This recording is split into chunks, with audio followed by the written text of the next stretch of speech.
प्रदेश कांग्रेस के दिशा निर्देश पर केंद्र सरकार लगातार ट्रेनों की लेट लतीफी के साथ रद्द होने के मामले को लेकर आंदोलन की रूपरेखा तैयार की जा रही है, जिसकी कांग्रेस प्रवक्ता अभय नारायण सिंह द्वारा आज रायगढ़ में प्रेस वार्ता कर जानकारी दी और मीडिया से चर्चा करते हुए आंदोलन के विषय में बताया। उन्होंने बताया कि कोरोना के बाद से केंद्र सरकार द्वारा यात्री ट्रेनों की आवाजाही में भेदभाव कर रही है।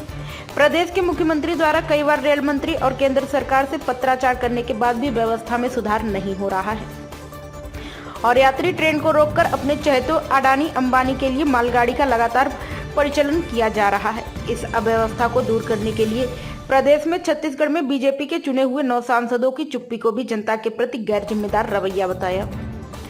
वहीं उन्होंने केंद्र सरकार पर यात्री ट्रेनों को भी बेचने की तैयारी करने का गंभीर आरोप लगाया है, लेकिन केंद्र सरकार के इस साजिश के खिलाफ अब आंदोलन की तैयारी शुरू कर दी है और आगामी 10, 11 और 12 सितंबर को बैनर पोस्टर के माध्यम से जनता के बीच पहुंचकर साजिश को उजागर करने तथा 13 सितंबर को प्रदेश भर के रेलवे स्टेशन के सामने धरना देकर विरोध प्रदर्शन व रेल रोकने की चेतावनी दी है।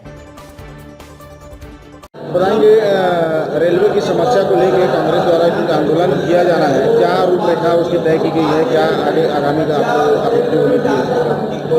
देखिए, रेलवे जोन बिलासपुर इस पूरे देश में रेलवे के सर्वाधिक कमाई का जोन है। दूसरे शब्दों में कहें तो रेलवे जोन बिलासपुर के कमाई से पूरे देश का रेल चलता है और उसी जोन में यात्रियों की अपेक्षा हो, यात्री सुविधाओं की अपेक्षा हो, जो लगातार मोदी सरकार कर रही है।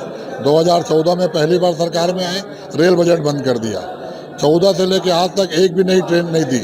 वंदे भारत ट्रेन का बहुत गुणगान किए, लेकिन उसका भाड़ा इतना है कि उसमें अडानी और उनके मैनेजर ही चल सकते हैं, आम जनता नहीं चल सकती।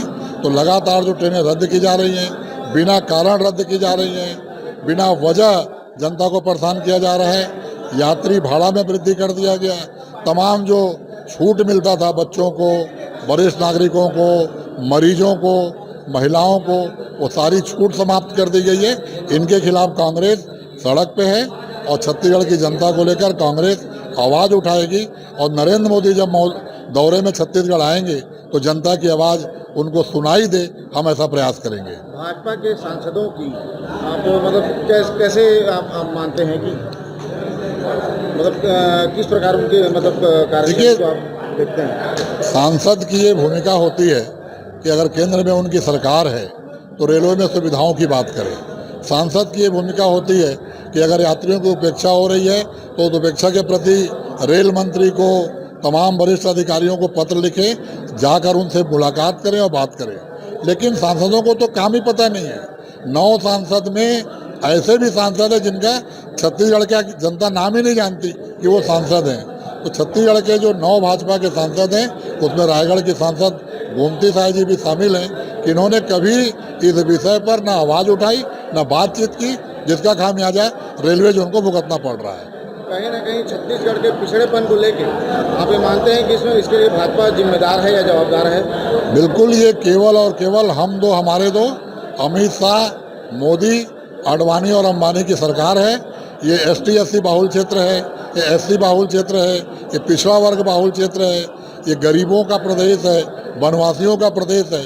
अगर यहाँ यात्री सुविधाएं रहें तो यहाँ के लोग पढ़ने लिखने, मेडिकल के नाम से लगातार ट्रेनों की यात्रा करते थे, जो उनसे छीन ली गई है। इसके लिए केवल और केवल भाजपा दोषी है। इसमें एक चीज़ जनता ये भी जानना चाहेगी, ये लगभग समस्या पिछले काफ़ी समय से चली आ रही है, तो कांग्रेस ने इस पर पहले क्यों कोई कदम नहीं उठाया?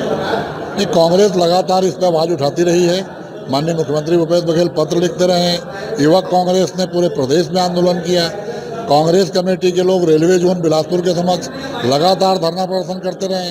इससे पहले भी रेल रोको आंदोलन कर चुके हैं। कोटा और बेलगहना में तो रेलवे ने FIR तक दर्ज किया था कांग्रेस के लोगों पर। तो आंदोलन हम करते रहे और आज भी हम आंदोलन के रास्ते पे हैं। आगामी 13 तारीख को क्या देखने को मिलेगा जनता को? एक बड़ा आंदोलन जनता के साथ हम खड़ा करेंगे, जिसकी आवाज़ रेल मंत्री और प्रधानमंत्री तक जाएगी।